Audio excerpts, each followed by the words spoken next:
আসসালামু আলাইকুম প্রিয় দর্শক, অন্য মঞ্চের আলাপচারিতায় আপনাদের সকলকে আমন্ত্রণ জানাচ্ছি।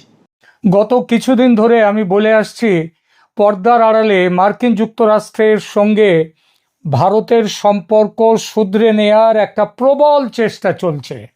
এটাও বলেছি ইউরোপীয় ইউনিয়ন এবং ইইউ তার সঙ্গে ভারতের যে বাণিজ্য চুক্তি, যাকে মাদার অফ অল ডিলস বলেছেন ইউরোপীয় কমিশনের president Ursula von der Leyen, এবং প্রধানমন্ত্রী মোদি যাকে বলেছেন ঐতিহাসিক চুক্তি, সেটা স্বাক্ষরিত হওয়ার পর ট্রাম্প সাহেব যেন একেবারে ব্যাকুল হয়ে পড়েছেন ভারতের সঙ্গে সম্পর্ক ভালো বা মধুর করার জন্য।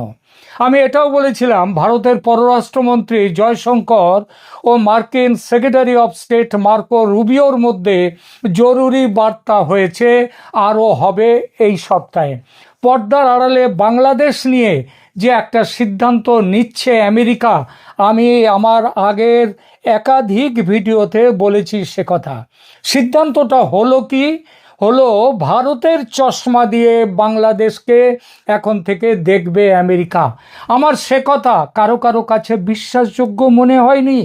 তারা প্রমাণ চাইছিলেন, কিন্তু কিছু প্রমাণ গত দুদিন আমি দিয়েছি, আর আজ দেব চরম প্রমাণ। গতকাল যে ঘটনাটি ঘটেছে সেটা দেখলে অবিশ্বাসীদের ধারণা নিশ্চিতভাবেই পাল্টাবে।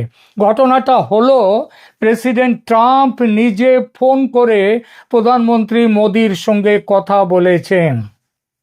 এই কথা যখন চলছে তখন ট্রাম্প ইন্ডিয়া টুডে ম্যাগাজিনের কভার স্টোরি শেয়ার করেছেন মোদির সঙ্গে। কি কথা হয়েছে দুজনের, এবং ইন্ডিয়া টুডে পত্রিকার কভার স্টোরি বা কি ছিল যা প্রেসিডেন্ট নিজে শেয়ার করেছেন মোদির সঙ্গে। এই ফোনালাপের বিষয়ে আমেরিকা ও ভারত সরকারের পক্ষ থেকেই বা কি বলা হয়েছে, বাংলাদেশের ক্ষেত্রে এই আলোচনার প্রভাব কি হতে চলেছে, এই সমস্ত বিষয় নিয়ে এখনকার প্রতিবেদন। প্রিয় দর্শক, গতকাল 2রা ফেব্রুয়ারি মার্কিন প্রেসিডেন্ট ডোনাল্ড ট্রাম্প এবং প্রধানমন্ত্রী নরেন্দ্র মোদির মধ্যে এক অত্যন্ত গুরুত্বপূর্ণ ফোনালাপ হয়েছে। এই আলোচনার সময় প্রেসিডেন্ট ট্রাম্প, আগেই বলেছি, ইন্ডিয়া টুডে ম্যাগাজিনের একটি বিশেষ কভার স্টোরি মোদির সঙ্গে শেয়ার করেন, যা বর্তমানে সোশ্যাল মিডিয়ায় ভীষণভাবে চর্চিত হচ্ছে। সেখানে ইন্ডিয়া টুডের সেই কভার স্টোরিটা কি ছিল? প্রেসিডেন্ট ট্রাম্প প্রধানমন্ত্রী মোদির সঙ্গে যে কভার স্টোরিটা শেয়ার করেছেন সেটি ছিল ইন্ডিয়া টুডের news makers of the year 2025, মানে 2025 সালের সেরা সংবাদ ব্যক্তিত্ব, এই সংখ্যাটা। ম্যাগাজিনটার প্রচ্ছদে মোদি ও ট্রাম্পের ছবি ছিল, সেই সঙ্গে শিরোনাম ছিল Narendra Modi and Donald Trump, the mover and the shaker. মানে নরেন্দ্র মোদি মুভার এবং ট্রাম্প শেকার। কার কি রোল সেটা বুঝে নিন। মুভার যে এগিয়ে চলে এবং শেকার যে ঝাঁকুনি দিয়ে চলে, ঝাঁকুনি দেয়। চলার পথে একে অপরের কিন্তু পরিপূরক, কেউ আলাদা নয়। কারণ ধ্বংস ছাড়া সৃষ্টি হয় না, ঝাঁকুনি ছাড়া, ঝড় ছাড়া বৃষ্টি আসে না। এটা একটা চিরায়ত সত্য। কালবৈশাখীর কথা মনে করুন। এই স্টোরিতে ব্যাখ্যা করা হয়েছে কিভাবে এই দুই নেতা মিলে 2025 সালে বিশ্ব রাজনীতি এবং অর্থনীতির মোড় ঘুরিয়ে দিয়েছেন। ট্রাম্প এই কভারটি শেয়ার করে তাদের বন্ধুত্বের গভীরতা এবং বিশ্ব মঞ্চে তাদের প্রভাবের কথা মনে করিয়ে দিয়েছেন। তাদের মধ্যে কি কি বিষয়ে কথা হয়েছে, এবার সেই বিষয়টিতে আসা যাক। দেখুন, দুই নেতার মধ্যে আলাপচারিতা ছিল অত্যন্ত হৃদ্যতাপূর্ণ এবং বেশ কৌশলগত। প্রধান আলোচনার বিষয়গুলো ছিল বাণিজ্য ও শুল্ক। ট্রাম্পের সাম্প্রতিক আমেরিকা ফার্স্ট নীতির অধীনে ভারতীয় পণ্যের ওপর বড় শুল্ক লাগানো হয়েছে। সেই শুল্কের হারে ভারতের পক্ষ থেকে প্রতিক্রিয়াও দেওয়া হয়েছে। কালকের আলোচনায় সেই শুল্ক কোন জায়গায় এসে দাঁড়াচ্ছে, একেবারে কতটা নিচে আসছে, সেই বিষয়ে ট্রাম্প একটা আভাস দিয়েছেন এবং বলেছেন সেটা। আমরা যতদূর জানতে পারছি যে ভারত আমেরিকার বাণিজ্য চুক্তি মোটামুটি সম্পূর্ণ। আমি এর আগের ভিডিওতেও একই কথা বলেছি, এবং সেই অনুযায়ী ভারতের যে শুল্ক লাগতে পারে সর্বোচ্চ, যেটা এখন 25+25=50 আছে, সেটা নেমে 15-তে চলে আসতে পারে, 15%-এ। ট্রাম্প ফেয়ার ট্রেড এবং ন্যায়সঙ্গত বাণিজ্যের ওপর জোর দিয়েছেন। এরপর এসছে জ্বালানি নিরাপত্তা, ওই রাশিয়া থেকে ভারতের তেল কেনা এবং ভেনেজুয়েলার সঙ্গে ভারতের নতুন তেলের চুক্তি, এসব নিয়েও কথা হয়েছে। ট্রাম্প ভারতকে আমেরিকান জ্বালানি ব্যবহারের জন্য অনুরোধ করেছেন। আঞ্চলিক নিরাপত্তার ব্যাপারটা হচ্ছে সব থেকে গুরুত্বপূর্ণ। ভারত প্রশান্ত মহাসাগরীয় অঞ্চলে মানে ইন্দো প্যাসিফিকে চীনের ক্রমবর্ধমান প্রভাব মোকাবিলা করার জন্য এবং কোয়াড জোটের ভবিষ্যৎ নিয়ে দুই নেতা আলোচনা করেছেন। ট্রাম্প বুঝিয়ে দিয়েছেন, বলেছেন যে এই ইন্দো প্যাসিফিকে চীনের প্রভাব রোধ করতে গেলে ভারতের নেতৃত্ব, ভারতের একটা বড় ভূমিকা রয়েছে। এছাড়া ইন্ডিয়া ইউএস কম্প্যাক্ট কাঠামোর আওতায় প্রতিরক্ষা সরঞ্জাম উৎপাদন এবং প্রযুক্তি হস্তান্তরের অগ্রগতি পর্যালোচনা করা হয়েছে। একটা দীর্ঘক্ষণের বৈঠক হয়েছে। সেই বৈঠকের পর দুই দেশের সরকারের তরফ থেকে কি বলা হচ্ছে? ফোনের আলাপের পর দুই দেশের পক্ষ থেকেই ইতিবাচক বার্তা দেওয়া হয়েছে। ভারতের মিনিস্ট্রি অফ এক্সটার্নাল অ্যাফেয়ার্স থেকে বলা হয়েছে, প্রধানমন্ত্রী মোদি সোশ্যাল মিডিয়ায় জানান যে তাদের মধ্যে ট্রাম্প এবং তার মধ্যে অত্যন্ত উষ্ণ এবং ফলপ্রসূ ওয়ার্ম অ্যান্ড এনগেজিং কথা হয়েছে। ভারত ও আমেরিকার কৌশলগত অংশীদারিত্বকে নতুন উচ্চতায় নিয়ে যেতে তারা প্রতিশ্রুতিবদ্ধ। আমেরিকা ভারতে নিযুক্ত মার্কিন রাষ্ট্রদূত সার্জিও গর এই ফোনালাপের বিষয়টি নিশ্চিত করেছেন। তিনি জানিয়েছেন, প্রেসিডেন্ট ট্রাম্প মোদিকে একজন অসাধারণ বন্ধু এবং দুর্দান্ত নেতা হিসেবে অভিহিত করেছেন। আমেরিকা চায় ভারতের সঙ্গে একটি স্থায়ী এবং বড় ধরনের বাণিজ্যিক চুক্তিতে পৌঁছতে। প্রেসিডেন্ট ট্রাম্পের এই কভার শেয়ার করা তার নিজস্ব ক্যারিসম্যাটিক স্টাইলেরই অংশ, যা দিয়ে তিনি বোঝাতে চেয়েছেন যে 2025-এর মতো 2026 সালেও বিশ্ব রাজনীতির কেন্দ্রে এই দুই নেতাই থাকবেন, মোদি ট্রাম্প। প্রেসিডেন্ট ট্রাম্প এবং প্রধানমন্ত্রী মোদির এই ঘনিষ্ঠতা এবং ফোনালাপ বাংলাদেশের জন্য কিভাবে ভীষণ রকমের তাৎপর্যপূর্ণ, এবার সেই প্রসঙ্গে নিয়ে কথা বলি। ট্রাম্পের আমেরিকা ফার্স্ট নীতি এবং দক্ষিণ এশিয়ায় ভারতের নেতৃত্বকে স্বীকৃতি দেওয়ার এই ঘটনা বাংলাদেশের রাজনীতি ও অর্থনীতিতে ব্যাপক প্রভাব ফেলবে। এর সম্ভাব্য প্রভাবগুলো এবার বিশ্লেষণ করা যাক একটা একটা করে। প্রথম কথা হচ্ছে কৌশলগত প্রভাব। 2025 সালের শুরুতে ট্রাম্প সরাসরি বলেছিলেন, 13 ফেব্রুয়ারি সম্ভবত ওয়াশিংটনে হোয়াইট হাউসে বসে ট্রাম্প বলেছিলেন, আমি মোদিকে পাশে বসিয়ে বলেছিলেন, আমি বাংলাদেশ ইস্যু প্রধানমন্ত্রী মোদির ওপর ছেড়ে দিচ্ছি। তারপর এই এতগুলো মাস তারপর অবস্থা একটু অন্যদিকে যাচ্ছিল। আজকের ফোন আলাপে সেই অন্যদিকে যাওয়াটা বন্ধ হয়ে গেছে। তাদের মধ্যকার ঘনিষ্ঠতা আরও স্পষ্ট করল যে দক্ষিণ এশিয়ায় স্থিতিশীলতা বজায় রাখার ক্ষেত্রে ট্রাম্প প্রশাসন ভারতকে আঞ্চলিক অভিভাবক হিসেবে মেনে নিচ্ছে। এর কি ফলাফল বাংলাদেশের নির্বাচন, বর্তমান অন্তর্বর্তীকালীন সরকারের স্থায়িত্ব, পরবর্তী সরকার গঠন, এই সব কিছুর ওপর ভারতের প্রভাব মেনে নিল আমেরিকা।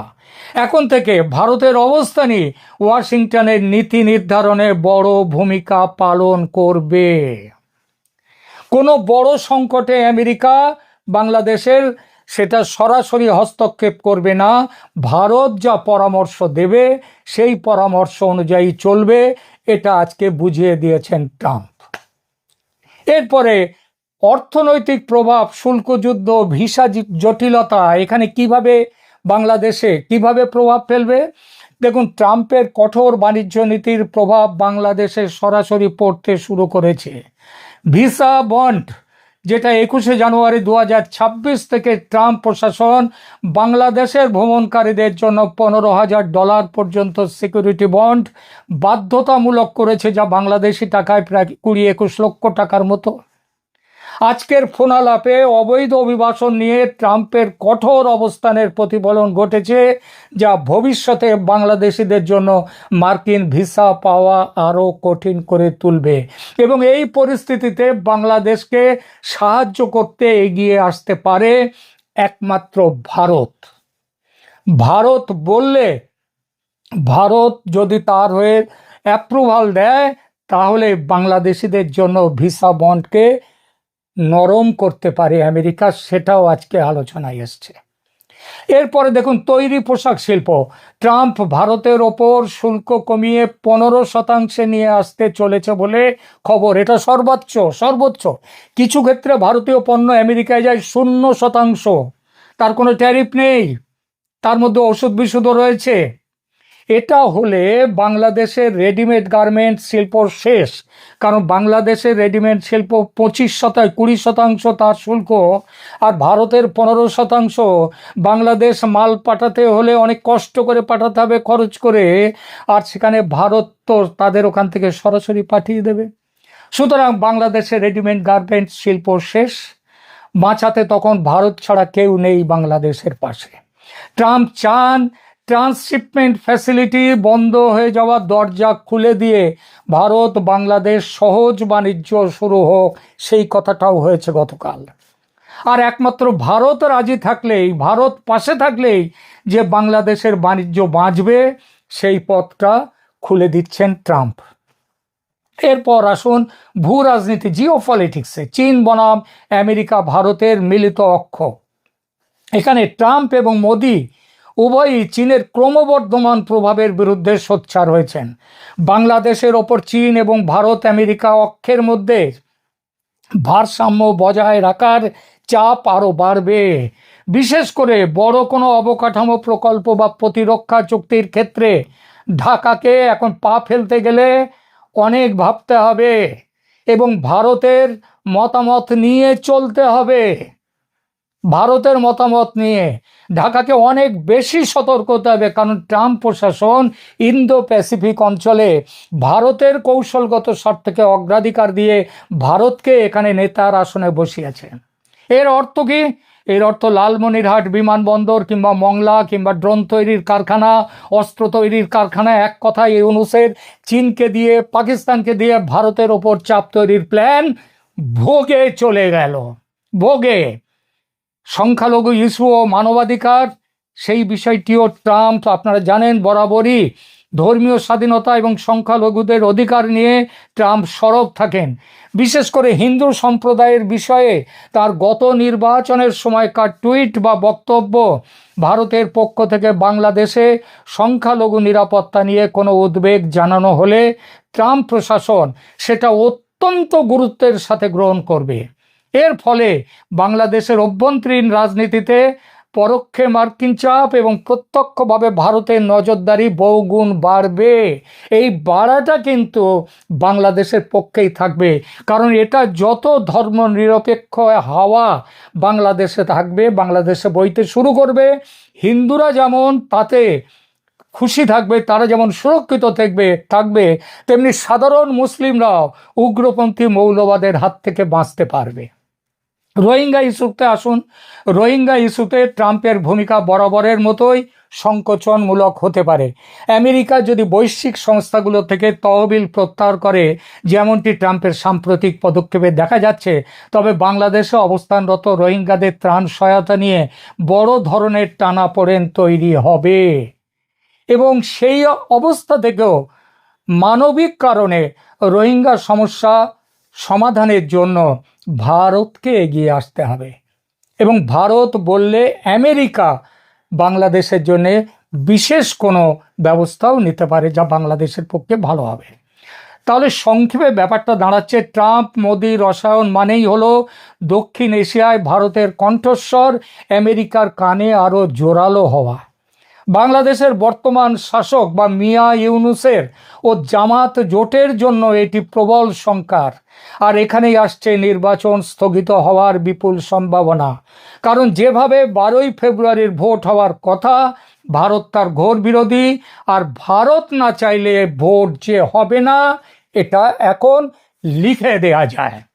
শেষ বিচারে 2রা ফেব্রুয়ারি ট্রাম্প মোদি ফোনালাপ সরাসরি এখনই বাংলাদেশের নির্বাচনী প্রক্রিয়া যে বদলে দিয়েছে এমন তাৎক্ষণিক ঘোষণা কোনো তরফ থেকে নেই ঠিকই, কিন্তু যুক্তরাষ্ট্রের ট্রাম্পের প্রত্যাবর্তন, মোদির সঙ্গে তার ঘনিষ্ঠ ব্যক্তিগত সমন্বয় এবং সর্বশেষে গতকালকের বাংলাদেশের ব্যাপারে মোদিকে ফ্রি হ্যান্ড দেয়া, সব মিলিয়ে বাংলাদেশের নির্বাচন ও রাজনীতিতে অনেক গুরুত্বপূর্ণ রাজনৈতিক সিগন্যাল ও চাপের পুনর্বিন্যাস ঘটতে বাধ্য। আর এই জন্যই আমি বলেছি 12ই ফেব্রুয়ারি নির্বাচন হচ্ছে না। বাংলাদেশের ক্ষেত্রে কি ধরনের বদল আসতে পারে? ব্যক্তিগত কেমিস্ট্রি ও হিন্দু ভোট ফ্যাক্টর। ট্রাম্প আগেও ভারতীয়, আমেরিকান ও হিন্দু ভোট টার্গেট করে নিজেকে ইন্ডিয়া ও হিন্দু ফ্রেন্ডলি হিসেবে পজিশন করেছেন, কিন্তু যতটা না হিন্দু ফ্রেন্ডলি তার থেকে বেশি ট্রাম্পের পজিশন এবং ভারতেরও পজিশন কাউকে তোয়াজ নয়, সবাইকে সমান চোখে দেখা। 2019-এ হাউডি মোদি, 2024 সালে বাংলাদেশের হিন্দুদের ওপর সহিংসতার নিন্দা করে বিবৃতি, এগুলো সবই ট্রাম্পকে হিন্দুদের রক্ষক হিসেবে ইমেজ দিয়েছে। ট্রাম্প বারবার বলেছেন, India is my friend, India is my good friend and Modi is my good friend. এর মানে ট্রাম্পের কাছে বাংলাদেশ প্রসঙ্গ অনেক সময় হিন্দু মাইনরিটির লেন্স দিয়েও দেখা হবে। এত ভারতীয় ডায়াসপোরা ও ভারতীয় ডানপন্থী ইকোসিস্টেমের সাথে একটা যোগসূত্র ট্রাম্পের তৈরি হয়ে গেল। এই লেন্স মোদি ট্রাম্প সম্পর্কে রসায়ন ঢুকে গেলে এই লেন্সে বাংলাদেশের রাজনীতিতে মাইনরিটি সিকিউরিটি ইস্যু জোরদার হবে, যেটা ভারতের নিরাপত্তা এজেন্ডার সাথেও মিলে যায়। একই সঙ্গে বাংলাদেশকেও রক্ষা করতে পারবে ইসলামী উগ্রপন্থার হাত থেকে। ট্রাম্প মোদির গতকালকের সম্পর্কে নতুন রসায়নে সর্বনাশ হলো মোহাম্মদ ইউনূসের। তার দল, এনসিপির এবং জামাত সহ ইসলামী উগ্রপন্থী দলগুলোরও বড় ক্ষতি হয়ে গেল। আরও ব্যাপক অর্থে বলতে গেলে বলতে হয় যে গত 1.5 বছর ধরে যে মুক্তিযুদ্ধ বিরোধী, উগ্র ধর্মীয় মতবাদ ও পাকিস্তানপন্থী আখ্যান গিলে খাচ্ছে বাংলাদেশকে, সেই আখ্যানের মরে যাওয়ার রাস্তা তৈরি হয়ে গেল। বাংলাদেশ আবার বঙ্গবন্ধুর বাংলাদেশ, ধর্মনিরপেক্ষ বাংলাদেশ, বাঙালি ঐতিহ্য সংস্কৃতি জাতীয়তাবাদের ধারণভূমির বাংলাদেশ, সেই বাংলাদেশ হওয়ার পথে যাত্রা শুরু করলো। প্রিয় দর্শক, শ্রোতা বন্ধুরা, এতদিন ধরে যা বলে এসেছি তা যে কোনো জল্পনা থেকে বলিনি, সেটা কি এবার বুঝতে পারলেন? এবার শেষের কথাটাও শুনে নিন। এই কথাটিও খুব জোর দিয়ে আমি প্রথম বলেছি, আপনারা হয়তো মনে করতে পারবেন। কথাটা হলো খুব শিগগির, হয়তো এই মাসে ফেব্রুয়ারিতেই কিংবা খুব বেশি হলে এর শেষ দিকে বা মার্চের গোড়াতেই প্রধানমন্ত্রী শেখ হাসিনা দেশে ফিরছেন। কারণ ইউনূসের ওই একটা বাংলা ছবি আছে, বাংলা ছবিটা ছিল, ওর নাম ছিল অমানুষ। সেই অমানুষ উত্তম কুমার শর্মিলা ঠাকুরের ছবি, শক্তি সামন্তের পরিচালনা, শ্যামল মিত্রের গান, সুরারোপ। সেই ছবিতে একটি গান ছিল, ফেটে গেল ফেসে গেল কালীনাথের ঢোল। তাই এখানেও সেইটাই বলেছি যে ফেটে গেল ফেসে গেল মিয়া ইউনূসের ঢোল। এবার আসছেন শেখ হাসিনা, দেশে ফিরছেন। তাকে শতাব্দীর সেরা অভ্যর্থনা জানাবার জন্য প্রস্তুত হন। বাংলাদেশের আকাশ বাতাস কাঁপিয়ে আওয়াজ তুলতে হবে, জয় বাংলা, জয় বাঙালি, জয় বঙ্গবন্ধু, জয় জননেত্রী শেখ হাসিনা। জেফ্রি অ্যাপস্টেইন ছিলেন এক প্রভাবশালী ফাইন্যান্সিয়ার, যিনি ক্ষমতার শিখরে থাকা রাজনীতি, ব্যবসা, বিনোদন জগতের মানুষের সঙ্গে ঘনিষ্ঠ নেটওয়ার্ক গড়ে তুলেছিলেন সারা পৃথিবীময়, এবং একই সঙ্গে নাবালিকা ধর্ষণ এবং যৌন পাচারের এক কুখ্যাত জাল পরিচালনার অভিযোগে প্রথমে 2008 সালে বিতর্কিত চুক্তিতে শাস্তি এড়ান। গ্রেপ্তার হওয়ার পরেও তিনি শাস্তিটা এড়ান। পরে 2019 সালে ফেডারেল মামলায় তিনি গ্রেপ্তার হন আমেরিকায় এবং জেলে মৃত্যুবরণ করেন। তার সহযোগী গিসলাইন ম্যাক্সওয়েল ইতিমধ্যে দোষী সাব্যস্ত। অ্যাপস্টেইনের ব্যক্তিগত দ্বীপ, বিমান ভ্রমণের লগ, ফোন ডিরেক্টরি, বা তথাকথিত ব্ল্যাক বুক সব মিলিয়ে যে বিপুল কাগজপত্র এবং জবানবন্দি এখন জনসমক্ষে এসেছে, যাকে অ্যাবস্টেইন পেপারস বলা হচ্ছে, তা ক্ষমতা, টাকার পাহাড় আর দায় মুক্তির আড়ালে কিভাবে নারকীয় শোষণকে লালন করা হয়েছিল, কিভাবে ভয়ঙ্করভাবে নারী নির্যাতন, শিশু নির্যাতন এবং অবাধ যৌনলীলা হয়েছিল তার নগ্ন দলিল। এই নগ্ন দলিলে কি আপনার আমার পরিচিত কারো নাম আছে, যিনি কিনা ক্লিন্টন দম্পতির ঘনিষ্ঠ বন্ধু? চলুন খুঁজে দেখার চেষ্টা করি।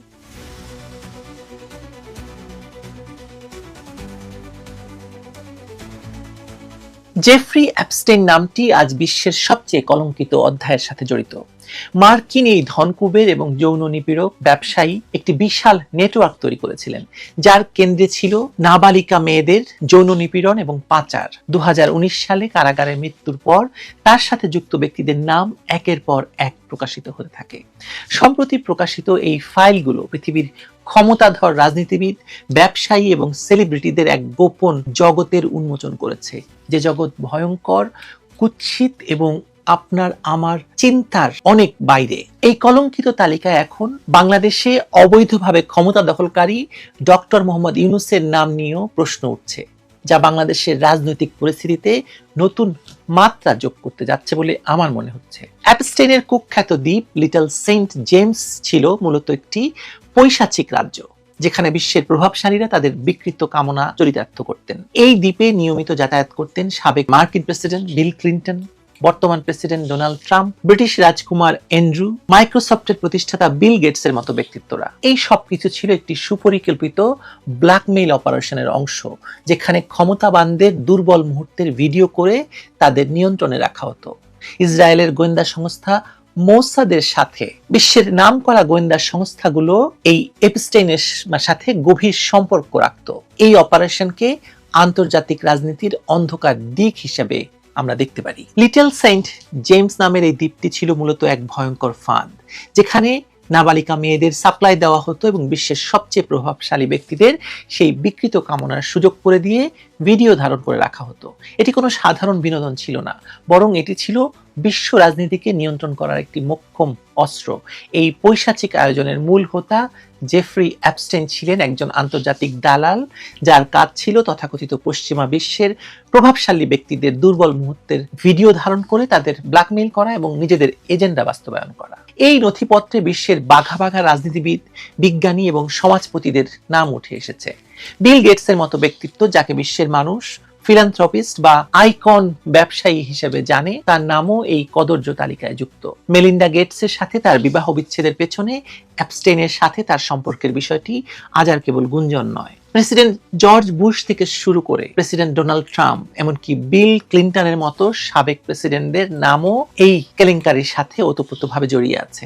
তবে বাংলাদেশের প্রেক্ষাপটে সবচেয়ে বড় বিস্ময় এবং আলোচনার জন্ম দিয়েছে শান্তিতে নোবেল বিজয়ী এবং বর্তমানে বাংলাদেশের অবৈধ শাসন ক্ষমতায় আসীন ডক্টর মোহাম্মদ ইউনূসের নাম এই প্রসঙ্গের সাথে যুক্ত হওয়া। ক্লিন্টন দম্পতির সাথে ঘনিষ্ঠ বন্ধু হিসেবে পরিচিত ডক্টর ইউনূসের নাম কি সত্যি অ্যাপস্টেইনের সেই গোপন তালিকায় বা পাপের তালিকায় আছে? থাকলে কোন সমীকরণে? সামাজিক যোগাযোগ মাধ্যম এবং আন্তর্জাতিক বিভিন্ন ব্লগে ডক্টর ইউনূসের নাম জেফ্রি অ্যাপস্টেইনের নেটওয়ার্কের সাথে যুক্ত বলে দাবি করা হচ্ছে। এই দাবির মূল ভিত্তি হলো 2010 সালের একটি ইমেইল, যা পাঠিয়েছিলেন আল সেকেল নামের এক ব্যক্তি।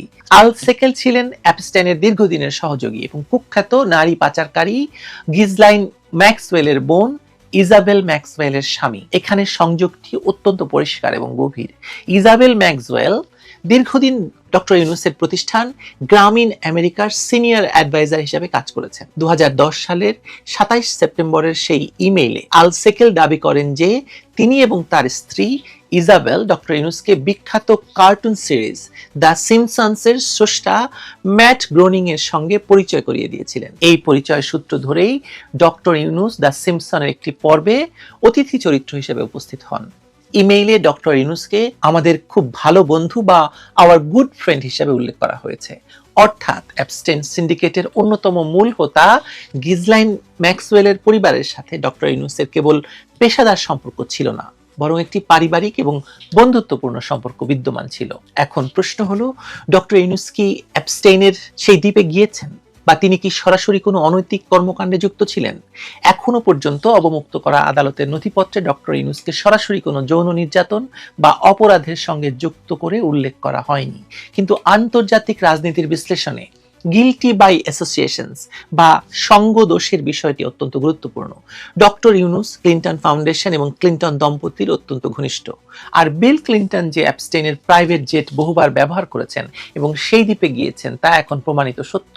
বিল ক্লিন্টন, ইজাবেল ম্যাক্সওয়েল এবং আল সেকেলের মতো ব্যক্তিত্বদের সাথে ডক্টর ইউনূসের ঘনিষ্ঠতা প্রমাণ করে যে তিনি সেই একই এলিট সার্কেল বা এই বিশেষ সার্কেলের সঙ্গে শুধু সম্পর্কিত নন, এই সার্কেলে তিনি বিচরণ করতেন এবং যারা মনে করে সাধারণ আইন এবং নৈতিকতা তাদের জন্য প্রযোজ্য নয়। ইজাবেল ম্যাক্সওয়েল যখন গ্রামীণ আমেরিকার অ্যাডভাইজার ছিলেন তখন এটি স্পষ্ট যে অ্যাপস্টেইন চক্রের সাথে ডক্টর ইউনূসের একটি পরোক্ষ কিন্তু শক্তিশালী যোগাযোগ ছিল। গ্রামীণ জামিলের Saudi board member Mohammad Abdul Latif জামিলের নাম অ্যাপস্টেইনের ব্ল্যাক বুকে পাওয়া গেছে, যা এই নেটওয়ার্কের ব্যাপ্তি কতদূর তা নির্দেশ করছে। বিশ্লেষণের আরেকটি কৌতূহল দিক হলো এই বিশাল তালিকায় কিন্তু আমেরিকার শত্রু ভাবাপন্ন দেশগুলোর কোনো নেতার নাম নেই, যেমন ভ্লাদিমির পুতিন রাশিয়ার প্রেসিডেন্ট, উত্তর কোরিয়ার প্রেসিডেন্ট কিম জং উন বা চাইনিজ প্রেসিডেন্ট শি জিনপিং, এদের কারো নাম কিন্তু অ্যাপস্টেইনের লগ বুকে পাওয়া যায়নি। এমনকি ভেনেজুয়েলার প্রেসিডেন্ট,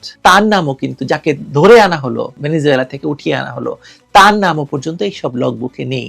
এটি প্রমাণ করে যে এই ফাঁদটি তৈরি করা হয়েছিল মূলত পশ্চিমা বিশ্ব বা ফ্রি ওয়ার্ল্ড তথাকথিত গণতান্ত্রিক শক্তিধর দেশগুলো নেতাদের নিয়ন্ত্রণ করার জন্য। যারা আমেরিকার মিত্র বা পশ্চিমা রাজনীতির সাথে জড়িত তাদেরকেই এই জালে জড়ানো হয়েছে।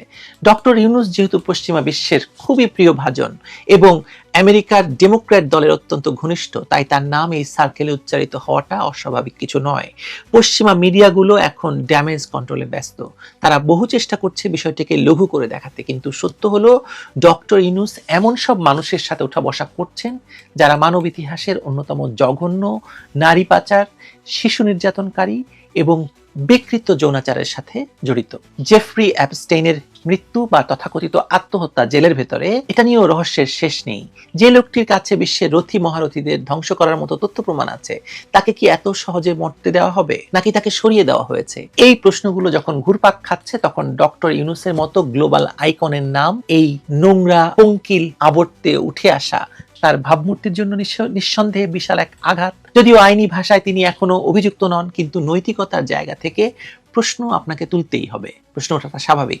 একজন নোবেল বিজয়ী ব্যক্তি যিনি দারিদ্র্য বিমোচনের কথা বলেন, তিনি দরিদ্রের ব্যাংকার হিসেবে নিজেকে পরিচয় দেন, শান্তির দূত হিসেবে নিজেকে পরিচয় দেন, তিনি কিভাবে এমন মানুষদের খুব ভালো বন্ধু হতে পারেন যারা শিশুদের নির্যাতন করে, শিশুদের পণ্য হিসেবে ব্যবহার করে এবং শিশু নির্যাতন করে সেসব ভিডিও ধারণ করে এবং বিকৃত যৌনাচারে লিপ্ত থাকে?